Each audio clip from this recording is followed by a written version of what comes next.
The stories about Democratic Senator Dianne Feinstein just keep coming out, and recently the New York Times reported that last year, before, Feinstein's illness and, missing several months this year, she was in the Senate. They had done a vote. The vote was tied.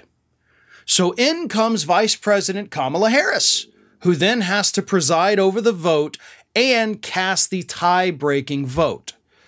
According to people who were there, when Harris walked in and started presiding over the session, again, which is the job of the vice president, like you don't have many jobs, but that is definitely one of them, Feinstein said, "What is she doing here?"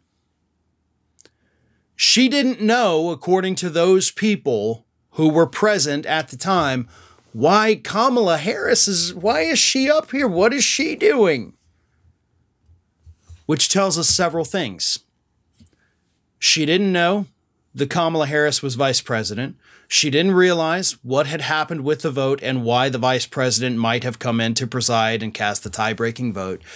Third, she is still living, at least in her mind, in a time when Kamala Harris, who she does know, was still a senator, not the vice president, which is why it would spark confusion, because she recognized who it was, but didn't realize what happened in the time past that she became vice president and was no longer a senator, which of course is a symptom.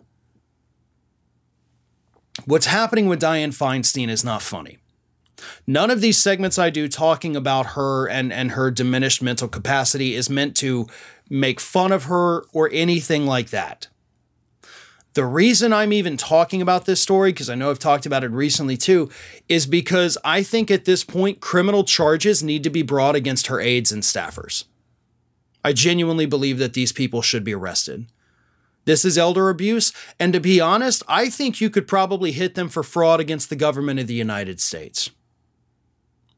There have been plenty of reports in the last 2 weeks telling us that these aides to Feinstein have had to repeatedly tell her when she goes in to vote, this is how you were going to vote on this. So you have to vote like this. This is what this legislation is. These people are pulling the strings, but making it seem like Dianne Feinstein is doing it while she's voting, while she's walking, while she's talking. So how is that not fraud against the government? Because she is a senator. She has power.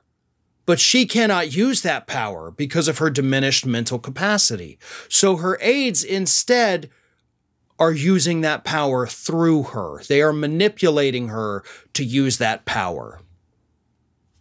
I think that constitutes fraud against the government. And I think all of these people, at least for the abuse part, because they know she is not well enough to do this job, they should all face criminal charges. And if the reports are true that Nancy Pelosi is the one making Feinstein hang on, I mean, Pelosi is the one who a couple, month or two ago said, attacking Feinstein is just sexism and misogyny. Nope. That's just your go-to when you don't have a good rebuttal. And I'm sick and tired of hearing that. We heard that with Hillary Clinton. If you offered even the mildest of criticism of her, it's, well, you're just a misogynist. No. Nope. You can actually criticize people without hating them for their gender, their race, their sexual orientation, things like that.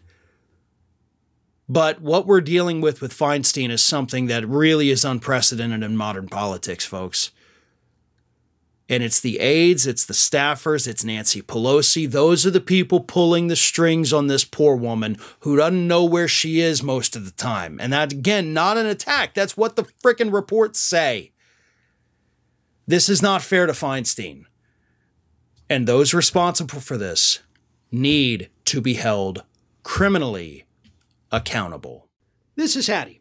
Hattie wants to know why you have not subscribed to our channel. You obviously like our videos, so do us a favor and subscribe.